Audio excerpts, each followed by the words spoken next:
Hey everyone, welcome back to the channel. Today, we're tackling something super exciting and timely: how to buy Bitcoin in your Fidelity IRA in 2025. If you're looking to diversify your retirement portfolio with cryptocurrency, you're in the right place. With 2025 bringing new regulations and opportunities in the crypto space, getting started with Fidelity could be a smart move. First off, let's quickly cover what a Fidelity IRA is.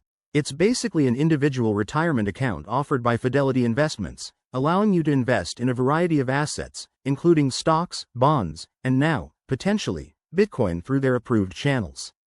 But remember, not all IRAs support crypto directly, so we'll walk through the specifics for 2025. Step 1. Make sure you have a Fidelity account set up. If you don't, head to the Fidelity website and create one. It's straightforward and secure. Once you're logged in, verify your IRA account and ensure it's funded. You might need to transfer money from a bank or another account. Next, check for Bitcoin availability.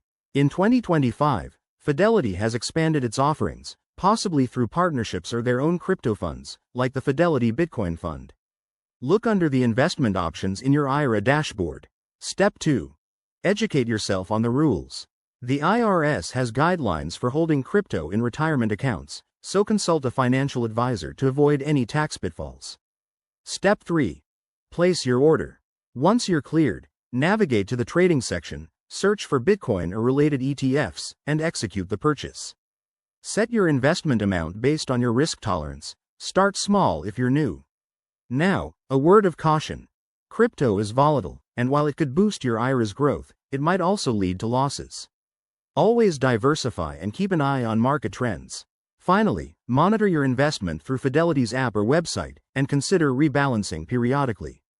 Thanks for watching. If you found this helpful, hit that like button and subscribe for more finance tips. Drop your questions in the comments below. Let's chat. See you next time.